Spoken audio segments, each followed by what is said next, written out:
Oremos. Querido Deus, obrigada por estarmos aqui, Senhor Deus, neste momento, prestando este culto de adoração ao Senhor.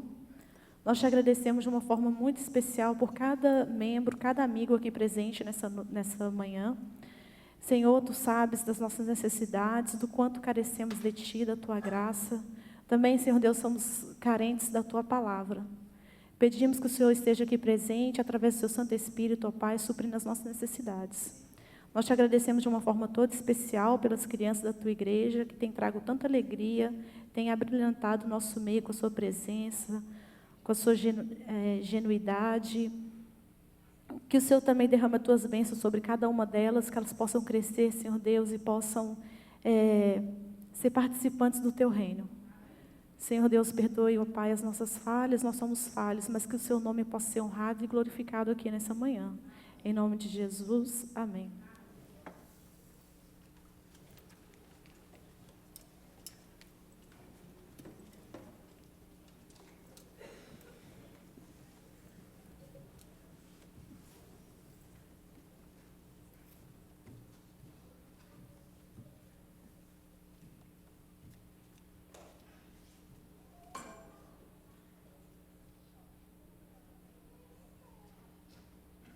Bom dia, é um prazer estar aqui hoje com vocês, dividindo a palavra de Deus. Estar aqui hoje é como vencer o meu gigante, né? Mas eu decidi, né, e estou aqui pela graça de Deus, que eu quero... A gente lê as histórias bíblicas e acha linda, não é mesmo? Por que não viver, né? Então, eu estou aqui e falei assim, Senhor, como Davi foi... Eu quero ir e fazer, né, aquilo que o Senhor está chamando a gente para fazer.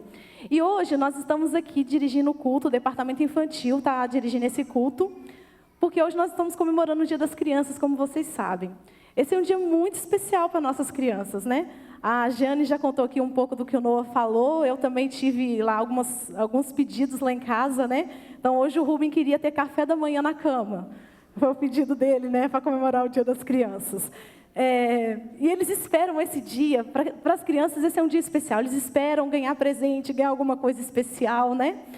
E, porque elas são muito importantes para nós, nós estamos fazendo esse culto especial hoje aqui, voltado então para elas.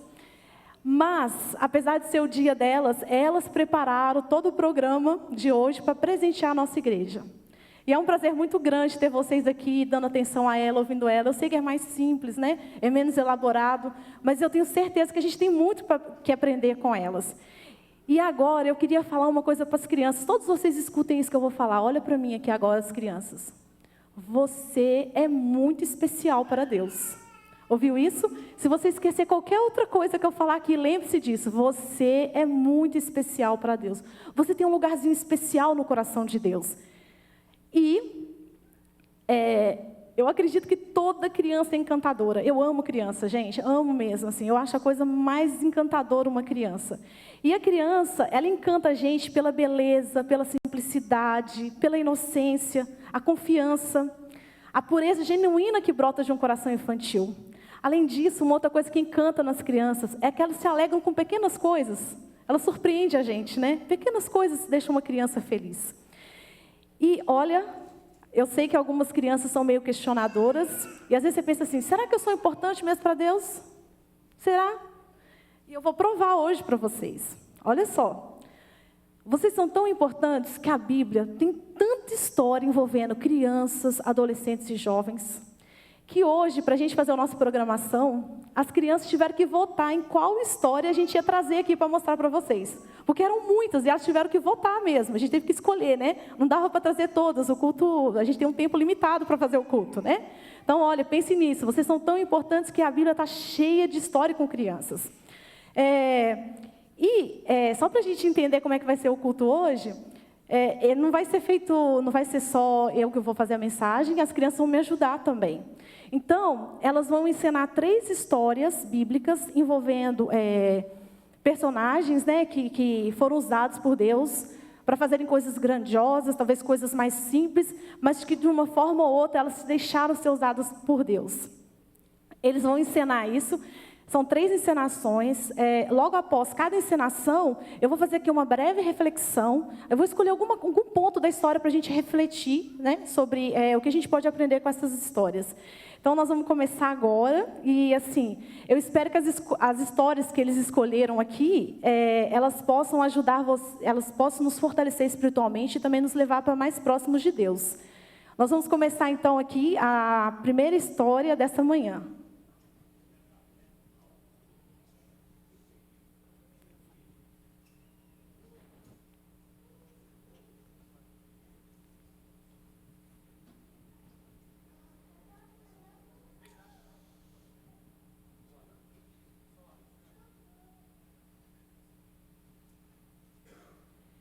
O chamado do menino Samuel.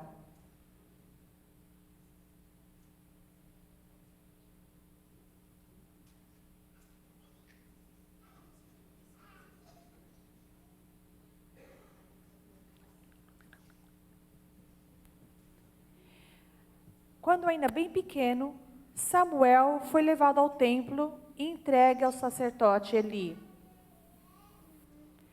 Ali, Samuel ajudava a cuidar da casa do Senhor. A palavra do Senhor, através de visões, eram raras naqueles dias. Certo dia, Eli e Samuel se deitaram, cada um em seu lugar, para dormir. Nessa noite, o Senhor chamou Samuel. Samuel, Samuel. Pensando que Eli o estava chamando, Samuel correu até o local onde Eli estava dormindo. Você me chamou? Não, filho. Volta para a cama. Então Samuel foi e se deitou. Assim que ele começou a dormir, ele escutou novamente uma voz a lhe chamar. Samuel, Samuel. Rapidamente Samuel se levantou novamente e correu até onde Eli estava dormindo.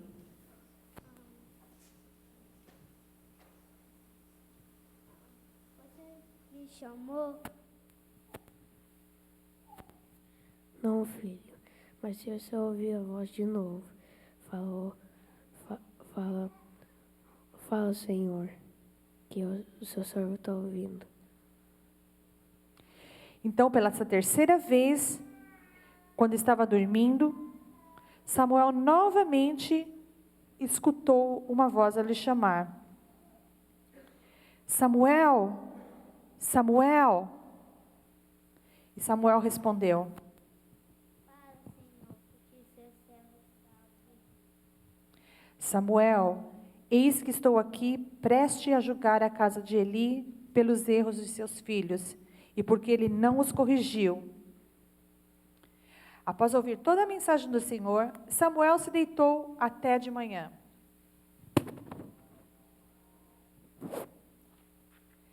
Mas ele estava com medo de contar a visão de Eli. Mas Eli o chamou e disse: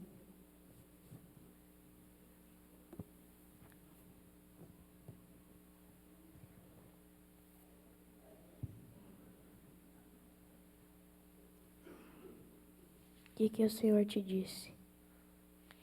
Então Samuel contou tudo a ele e não escondeu nada. Assim Samuel cresceu e o Senhor estava com ele. Todo Israel ficou sabendo que o pequeno Samuel fora confirmado como profeta do Senhor.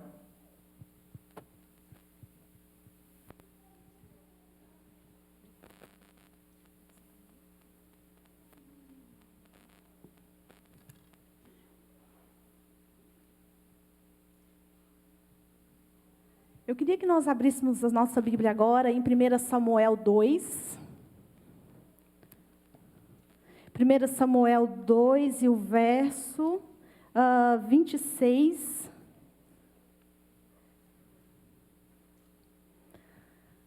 O capítulo 2 de 1 Samuel, ele antecede a história que os meninos acabaram de encenar aqui. Nessa passagem tem um relato importante sobre Samuel. Vou ler aqui para vocês como é que tá escrito na minha Bíblia. Na minha Bíblia fala assim, olha: o menino Samuel continuava a crescer em estatura, sabedoria e graça diante de Deus e diante dos homens. Você já ouviu esse texto em algum outro lugar? Sim, vocês lembram onde? Jesus, exatamente. Essas mesmas palavras foram ditas em relação a Jesus. Em Lucas 2:52 está escrito que Jesus crescia, né, em sabedoria, estatura e graça diante de Deus e diante dos homens. E essa história me faz pensar, né, esse texto me faz pensar que é assim, quando nós nos colocamos diante de Deus, nós crescemos espiritualmente, nós crescemos profissionalmente, intelectualmente, nós crescemos como esposo, como esposa, nós temos a oportunidade de crescer como família, pai, avô, e nós vamos crescendo. Há um crescimento, uma maturidade, um desprendimento cada vez maior. Sabe, esse texto chama a atenção para duas coisas importantes. É importante a gente se colocar diante de Deus, mas também é importante a gente se colocar diante do homem, diante das pessoas. E por quê? Porque nós estamos inseridos em uma sociedade. E é o nosso dever ser uma bênção para as pessoas ao nosso redor. E uma alegria na vida das pessoas. Sabe, gente, quando a gente escolhe ser assim, isso dá sentido para a nossa vida. Esse é o propósito da existência, né? Por que eu estou aqui? É também para servir as pessoas, não é isso? Não só para ser servido, né?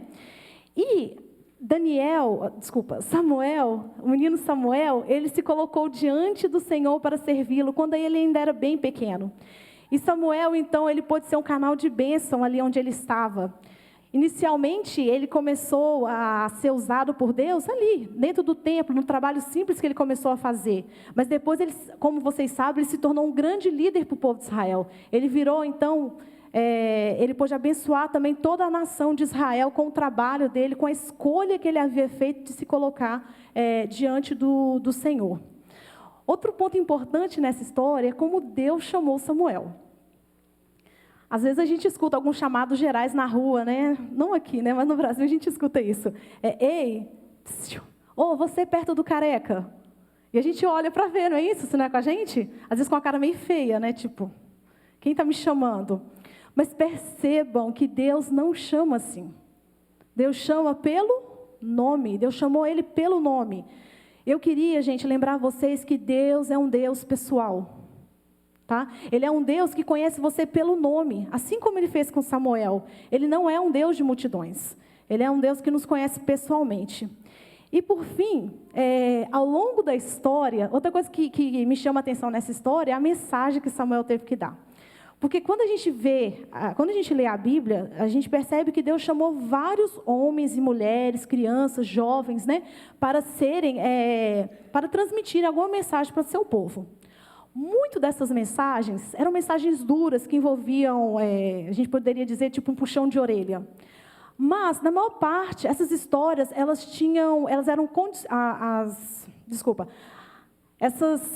esses puxões de orelha, eles eram condicionais, o que significa que, no final da mensagem, existia assim: se vocês mudarem, se vocês se converterem, essas coisas não vão acontecer. Então, só para dar um exemplo aqui, tem a história de Jonas, por exemplo. Tem a história de Jonas. Jonas foi chamado para pregar em Nínive e para falar que Deus iria destruir a cidade. O pecado daquela cidade estava no limite, né? Deus não toleraria mais aquela cidade. Mas, se eles se convertessem, como de fato eles se converteram, eles não seriam destruídos. Agora, notem que a mensagem que Deus chamou Samuel para dar, um menino ainda, né, um jovenzinho, era uma sentença final, não tinha nenhuma bênção envolvida, não era uma mensagem condicional. Observe que não foi um trabalho muito fácil, tá? Porque às vezes a gente lê a história e pensa assim: foi fácil, né? Ele já tinha se colocado diante de Deus. Ele já estava preparado para aquilo. Deus chamou ele para dar uma mensagem muito difícil. E Samuel teve que fazer uma escolha, né? Uma escolha de realmente transmitir a mensagem na íntegra, como Deus havia pedido ele para fazer. Eu queria ler para vocês a A mensagem que Deus pediu para Samuel dar está em 1 Samuel 3, verso 11 a 14, se vocês quiserem acompanhar comigo. A minha Bíblia é a linguagem de hoje, talvez seja um pouquinho diferente da de vocês, mas na minha Bíblia diz assim, olha: o Senhor disse, eu vou fazer com o povo de Israel uma coisa tão terrível, que todos os que ouvirem a respeito disso ficarão apavorados. Naquele dia, farei tudo contra Eli, tudo o que disse a respeito da família dele, do começo ao fim. Eu vou castigar a sua família pelas coisas que os seus filhos têm feito. Eli sabia que eu ia fazer isso, mas ele não fez nada para parar. Eu vou parar aqui. Observe, gente, que essa era uma mensagem muito difícil mesmo, como eu falei para vocês. Inicialmente, a Bíblia fala que Samuel relutou em dar essa mensagem, mas, por fim, ele escolheu fazer aquilo que Deus havia pedido. Deus, então, havia declarado a sua sentença final sobre a família de Eli. Essa mensagem nos lembra que, embora Deus seja amor, Deus também é um Deus de justiça, né? Deus traz juízo Deus traz juízo para as nossas ações, né? Para a forma como nós vivemos. Quando eu leio esse texto, eu lembro que um dia eu vou ser julgada, nós seremos julgados, pela forma como nós vivemos, pela forma como nós criamos nossos filhos e etc. Mas um dia Deus vai trazer justiça a todas as coisas. Mas eu não quero que vocês saiam com esse peso aqui, porque não é isso que a Bíblia fala. A Bíblia fala também que existe uma boa notícia para todos nós, que se nós nos colocarmos diante de Deus, como fez Samuel, as palavras ditas sobre Samuel também podem se aplicar a nós. Aqui a Bíblia fala, né, que Samuel crescia em estatura, sabedoria e graça diante de Deus e dos homens. E talvez a gente poderia colocar o nosso nome aqui, né? A gente não está mais crescendo em estatura que a maioria de nós, né? Só as crianças. Mas a gente poderia colocar aqui, olha, a Zélia crescia em estatura e sabedoria diante de Deus e dos homens. Porque o nosso crescimento em sabedoria e em graça, ele pode ser contínuo, ele deve ser contínuo. Até o dia em que Jesus vier e nos tornar perfeitos. Até nós chegarmos, né, isso vai ser só com Deus, mas a gente pode continuar, que nós possamos sempre estar crescendo, né, em sabedoria e graça, assim como o jovem Daniel, na certeza de que o mesmo Deus que é justiça também é amor e nos dá poder para fazermos as certas, da forma como Ele quer. Nós vamos agora nós vamos ver agora a próxima pecinha que os meninos apresentaram para apresentar para a nossa igreja.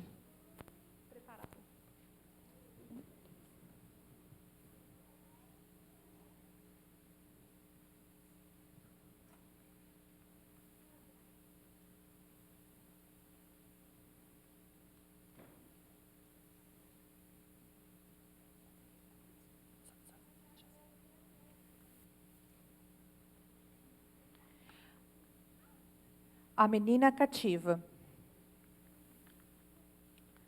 Uma menina entra numa casa estranha, numa cidade que ela nunca tinha ido antes. Ela para e olha tudo em sua volta.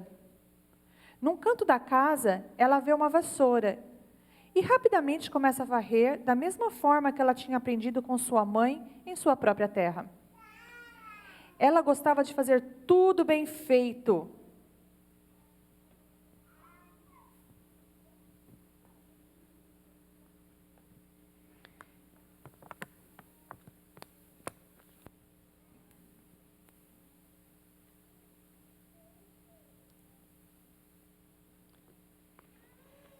Essa menina tinha sido capturada e ela servia agora na casa de Naamã.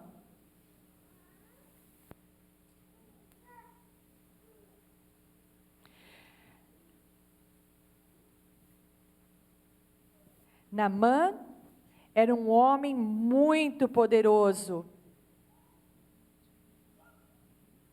Ele era o capitão do exército da Síria.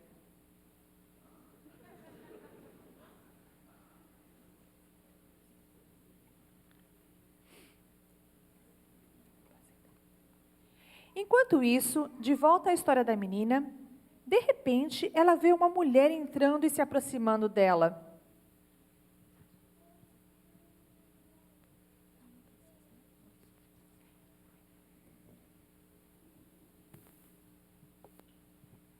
Oi, eu sou a senhora Namã, você vai me ajudar aqui em casa.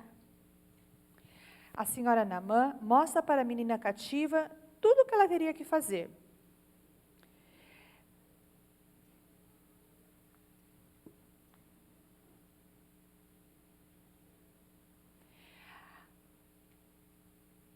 A menina cativa fazia tudo o que era esperado dela e nunca reclamava. Naamã e sua esposa notaram quão bem a menina os servia. Eles notaram que tinha uma coisa muito especial sobre essa menina.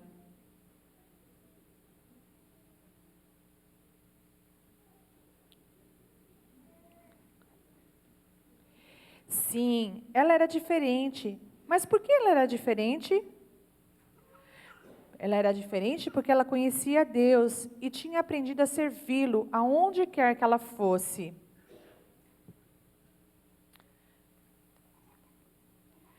Com o tempo, a menina cativa notou que tinha uma coisa errada naquela família.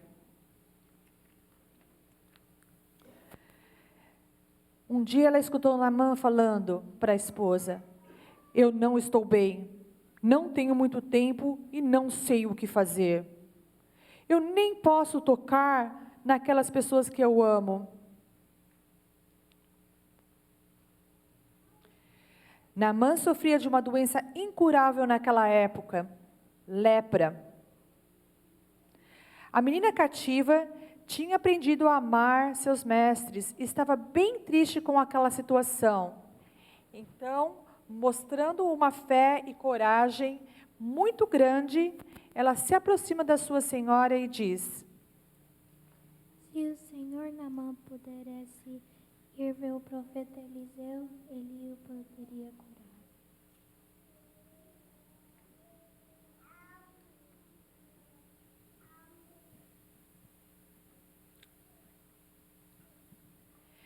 Através do testemunho e da fé daquela menina, um grande capitão foi finalmente curado. E um dia ele declarou: agora eu sei que no mundo inteiro não existe nenhum Deus a não ser o Deus de Israel.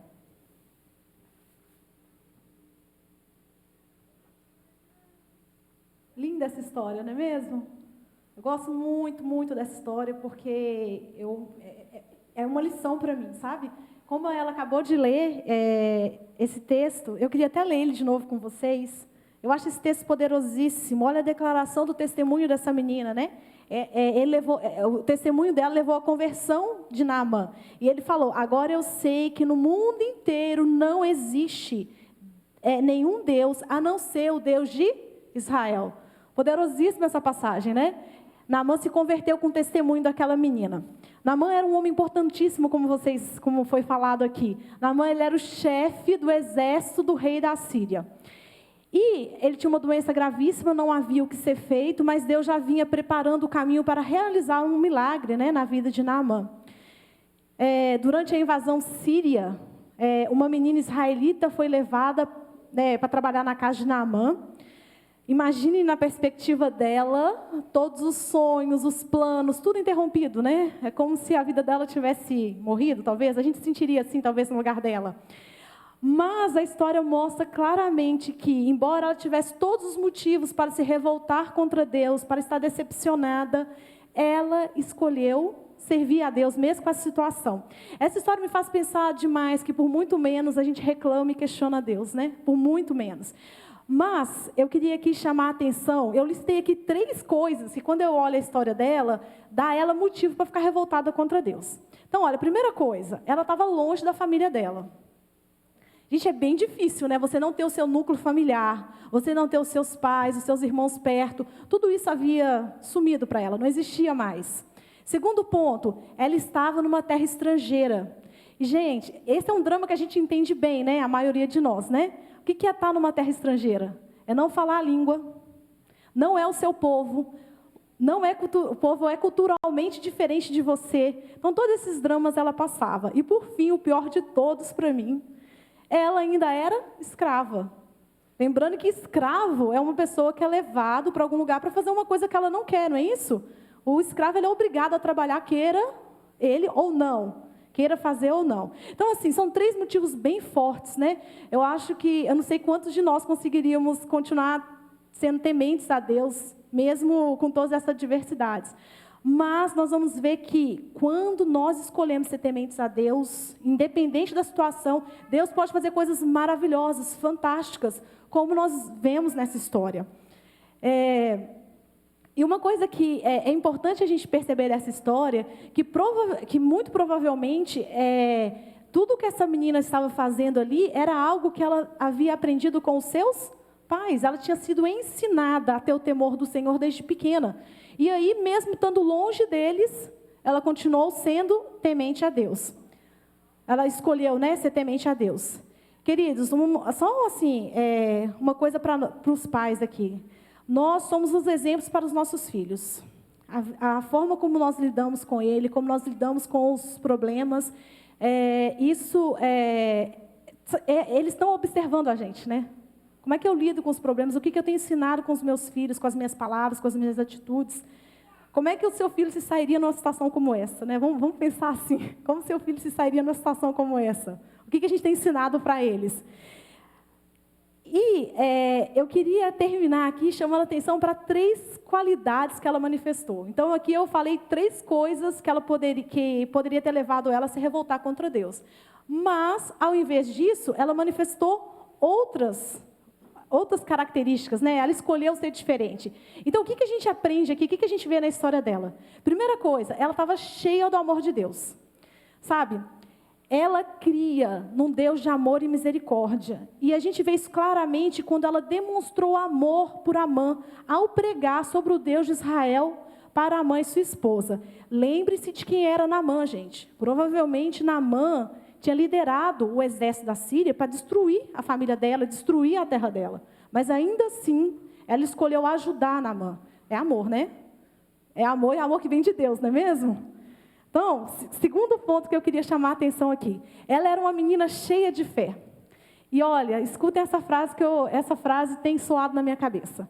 A fé dela não estava baseada nas circunstâncias, e sim em princípios.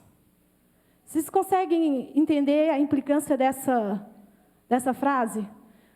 Ela tinha todos os motivos para ter perdido a fé. Mas ainda assim, ela escolheu ter fé, apesar das circunstâncias. Ela possuía convicção de que o Deus de Israel tinha o poder de curar Naamã, né? No testemunho que ela deu. E por fim, ela era uma menina cheia de ousadia. E isso aqui, gente, é uma coisa que fica soando na minha cabeça. Por quê?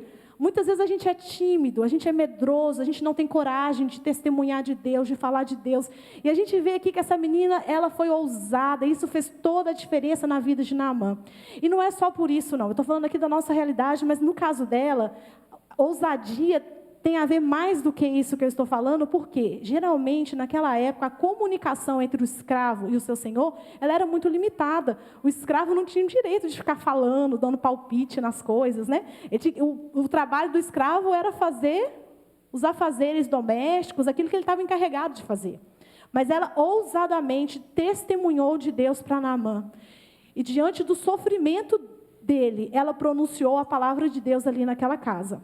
E foi tremendo o resultado do testemunho da ação dessa menina, na vida de Naamã e da sua família. Deus tem os seus meios, embora eles não caibam na lógica humana muitas vezes. A gente não consegue entender, né? Por que Deus age da forma como Ele age. Mas Deus sempre tem um plano. E lembre-se, queridos, é uma coisa que eu sempre falo para o meu filho. Deus sempre cuida de nós. Cabe a nós dar o passo de fé. Cabe a nós, né? Dar esse passo de fé na certeza de que Deus tem cuidado de nós.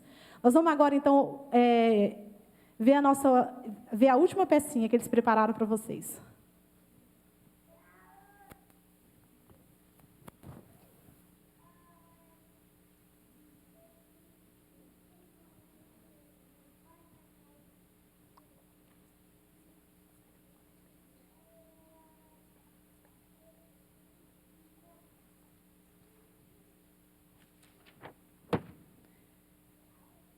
O menino que compartilhou o lanche com Jesus. Certo dia, Jesus estava procurando um lugar tranquilo para descansar um pouquinho. Mas as multidões souberam que ele estava ali e vieram de todas as partes e o seguiram. Apesar de estar cansado, ele teve pena daquela multidão e passou a curar os doentes que estavam a pregar, e estava a pregar para eles durante todo o dia. De tardinha, os discípulos chegaram perto de Jesus e lhe disseram: Já é tarde, esse lugar é deserto. Manda as pessoas embora para comprar comida, eles estão com fome. Não, eles não podem ir embora. Vocês mesmos podem dar a eles a comer. Aquilo parecia uma missão impossível, mas os discípulos sabiam que Jesus tinha poder de fazer muitas coisas maravilhosas. Então, um dos discípulos procurou entre as pessoas se alguém tinha comida para compartilhar. Até que finalmente encontraram um pequeno menino com um cestinho. O menino foi até Jesus com seu lanchinho e disse: Jesus, eu tenho 2 peixinhos e 5 pãozinhos. Você pode usar para alimentar a multidão. Jesus tomou o pequeno lanche das mãos do menino, mandou o povo sentar-se na grama. Depois pegou os 5 pães e os 2 peixes, olhou para o céu e deu graças a Deus. Partiu os pães e os peixes, entregou aos discípulos e esses distribuíram ao povo. Todos comeram e ficaram satisfeitos, e ainda sobrou muita comida. Naquele dia, todos voltaram para casa felizes e com a barriga cheia, porque o menino dividiu seu lanchinho com Jesus. Amém.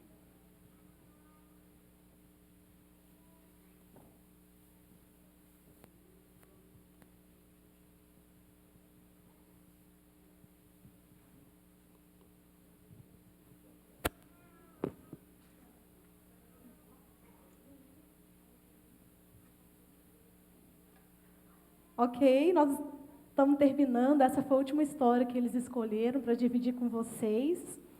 E é notável que durante o ministério de Jesus, a presença das crianças pode ser notada em várias vezes, né? A gente tem várias histórias dentro da história de Jesus em que você tem as crianças.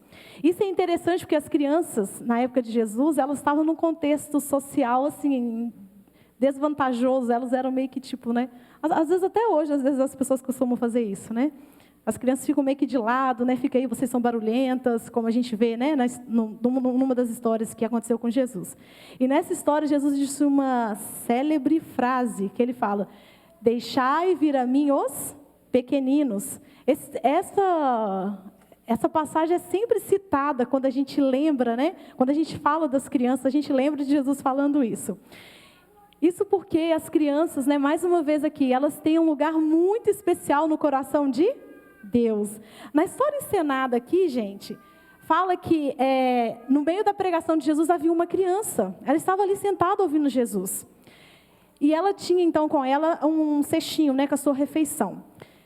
Alguns historiadores sugerem que por que ele estava com aquele cestinho? Uma das hipóteses é que, quando ele ouviu falar que Jesus estava passando, que Jesus estava ali perto, ele nem parou para almoçar. Ele simplesmente juntou ali a comida num cestinho e saiu correndo.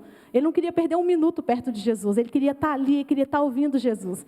E tanto é que parece que ele até esqueceu de comer sua comida, não é isso? Enquanto ele estava ali perto de Jesus, ele simplesmente ficou ouvindo e ele esqueceu, tanto é que no final do dia ele ainda tinha o seu lanchinho. E o segredo desse garoto é porque ele estava ali perto de Jesus. A multidão estava faminta que seguia Jesus. E Jesus teve compaixão das pessoas. E ele teve o desejo de suprir as necessidades, não só espirituais, como ele vinha fazendo ali ao longo daquela tarde, mas também as necessidades físicas, né, daquele povo. Os discípulos acharam que aquela era uma missão impossível, não é mesmo? A Bíblia fala que eram 5.000 homens, eles não contavam mulheres e crianças. Então, esse número pode dobrar ou triplicar, né? Assim, era realmente um número astronômico de pessoas. É preciso ter muita fé mesmo, não é mesmo, gente? Realmente, assim, era uma missão bem difícil. Mas Jesus, ele tinha um poder e ele queria realizar ali um grande milagre. E esse milagre aconteceu por causa da doação de um menininho. Eu imagino que o menino pode ter sido tentado a não doar o que ele possuía. Sabe por que eu penso isso? Porque a gente está num conflito entre o bem e o mal, sabe? A gente tem o tempo todo, sabe? Assim, faço ou não faço, não é isso? Isso também deve ter acontecido com ele. Eu imagino que naquele ponto ele estivesse faminto. E ele pode ter pensado, não vou dar o meu lanche. Ou vou sair de fininho e vou ali comer meu lanche escondidinho. Para todo mundo morrendo de fome. O que vai ser meu lanche perto desse tanto de gente? Mas eu acredito que aquela criança, ela sabia que Deus tinha o poder de fazer algo maravilhoso com aquele lanchinho. E ele simplesmente deu o seu saboroso lanche para Deus. Vemos então, na história desse menino, a vitória, né, da generosidade sobre a avareza, o egoísmo. Esse comportamento revela que as crianças elas são surpreendentes. E muito mais surpreendente é aquilo que Deus pode fazer através das crianças, como nós vimos aqui, né, nessas histórias. Para concluir a nossa mensagem hoje, eu queria só relembrar aqui o que nós aprendemos aqui hoje. O que eu posso levar para mim? Né? O que eu posso levar essa semana para mim, depois dessas histórias que nós ouvimos aqui? Com a primeira história, nós aprendemos que Deus pode fazer coisas grandiosas quando nós nos colocamos diante dEle. Mesmo vocês, crianças, adolescentes e jovens. Não precisa ser grande, né? Para Deus nos usar. Segundo ponto, na segunda história, nós aprendemos que Deus pode fazer grandes milagres quando a nossa fé não está baseada nas circunstâncias, e sim em princípios, como nós vimos na história de Naamã e a menina cativa. E por fim, Deus pode multiplicar as coisas, né? Seja lá o que for, quando nós nos dispusemos a dividir aquilo que temos com aqueles que necessitam, com as pessoas que estão ao nosso redor. Eu desejo a todos vocês um restante de sábado agradável e feliz. E um feliz dia das crianças, né? Para as nossas crianças. E muito obrigada a elas por ter participado aqui hoje, por ter nos ajudado. Esse culto não teria sido possível sem a participação delas, né? Então, obrigada a vocês, crianças, as professoras. Obrigada.